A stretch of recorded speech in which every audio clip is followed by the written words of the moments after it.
لیکن آج کی رات اگر کوئی بندہ عبادت کرتا ہے تو کیا اس سے بھی آپ دلیل پوچھو گے کہ یہ کہاں سے ثابت ہے؟ عزیزان گرامی، پہلا جواب تو ہمارا یہی تھا۔ دوسرا جواب یہ ہے، آپ یہ پوچھتے ہیں کیا اس رات کو رسول اللہ نے جاگا تھا؟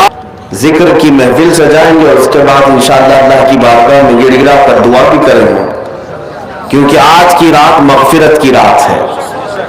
سب سے پہلے میں شعبان المعظم کے اس نصف کے متعلق عرض کر دوں، بہت لوگ، دو طرح کے لوگ آج میسیجز میں مصروف تھے، ایک معافی نامہ بھیجنے والے اور دوسرے والے، یہی دو لوگ آج کنٹینیو بیزی تھے۔ معافی مانگنے والا طبقہ تو اچھا طبقہ تھا کہ کم از کم انہیں احساس تو ہے کہ ہمیں کسی سے معافی طلب کرنی چاہیے، اور دلیل مانگنے والے وہ ایسے کام چور ہیں کہ ان کو عبادت سے کوئی غرض نہیں۔ آج بھی ہم سے آتے ساتھ حیدرآباد میں سب سے پہلا سوال یہی ہوا کہ لوگ یہ پوچھتے ہیں کہ یہ کہاں سے ثابت ہے رات کو آپ جاگتے ہیں، رات کو یہ اس طرح جاگنا کیا ثابت ہے؟ پہلی بات تو یہ ہے کہ ان کی بیٹیوں کی شادی میں، منگنی میں اور مہندی میں جو جاگتے ہیں اس کا ثبوت تو لے آؤ۔ ڈھول باجے کرتے ہو، اس کا ثبوت تو لے آؤ۔ تمہارے برتھ ڈے پارٹیاں تو 12 کے بعد شروع ہوتی ہیں، اس کا ثبوت تو لے آؤ۔ تمہارے پاس دنیاوی مشاغل کے لیے رات جاگنے میں کوئی دلیل کی ضرورت نہیں، اور ایک بندہ مومن اللہ کی یاد کے لیے رات جاگے تو یہ دلیل کس طرح سے آ رہی ہے، کس طرح کا مطالبہ ہے؟ یہ شیطان مطالبہ کرتا ہے۔ حقیقت تو یہ ہے، میں ان لوگوں سے کہتا ہوں جو ناچتے ہوں گاتے ہوں آج کی رات، ہمیں ان سے کوئی سروکار نہیں، لیکن آج کی رات اگر کوئی بندہ عبادت کرتا ہے تو کیا اس سے بھی آپ دلیل پوچھو گے کہ یہ کہاں سے ثابت ہے؟ عزیزان گرامی، پہلا جواب تو ہمارا یہی تھا۔ دوسرا جواب یہ ہے، آپ یہ پوچھتے ہیں کیا اس رات کو رسول اللہ نے جاگا تھا؟ نادان، تجھے پتہ نہیں میرے رسول تو 365 راتیں جاگتے تھے، وہ تو سال بھر اپنی امت کی مغفرت کی دعا کرتے تھے۔ آج کی رات کی کیا خصوصیت ہے؟ اور الحمدللہ ہم اسی مسلک سے تعلق رکھتے ہیں جس کے امام نے یہ کہا تھا، اللہ کیا جہنم اب بھی میں سرد ہوگا، رو رو کے مصطفیٰ نے دریا بہا دیے ہیں۔ نبی پاک صلی اللہ تعالیٰ علیہ وسلم نے جاگا کیوں نہیں؟ جاگا ہے۔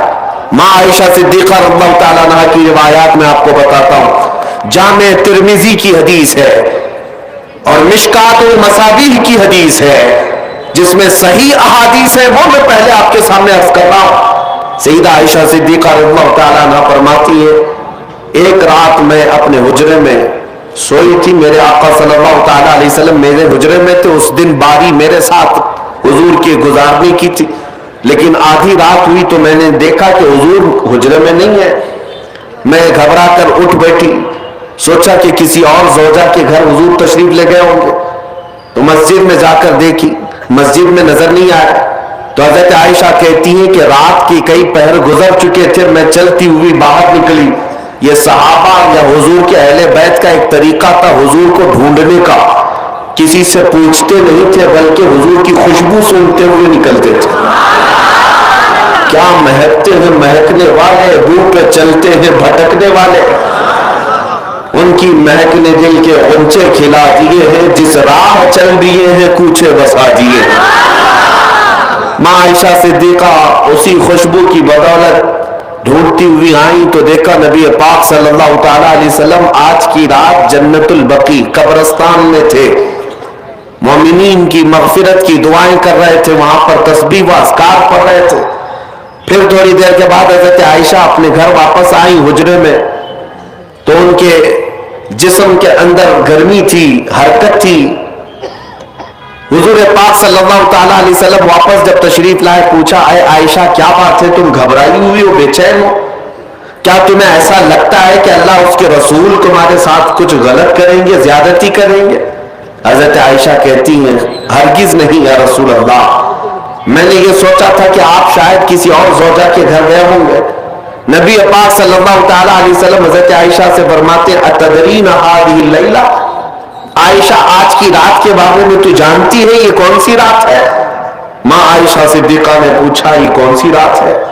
نبی پاک صلی اللہ تعالی علیہ وسلم ارشاد فرماتے ہیں آج کی رات رب ذوالجلال آسمان اول پر نزول فرماتا ہے، اور ایک روایت میں یہ کہ اللہ تبارک و تعالی آج لوح محفوظ پر سارے انسانوں کے رزق لکھنے کا حکم فرماتا ہے، اور جو مدبرات امر فرشتے ہیں ان کو یہ تمام معاملات سپرد کر دیے جاتے ہیں کہ آج کی رات سے لے کر اگلے سال تک کس کو کتنا رزق ملنے والا ہے، کس کو کتنے بچے ہونے والے ہیں، یا کس کی شادی ہونے والی ہے، یا کس کی موت ہونے والی ہے، یہ سب آج کی رات مدبرات امر جو فرشتے ملائکہ ہیں ان کے پاس بھیج دیا جاتا ہے۔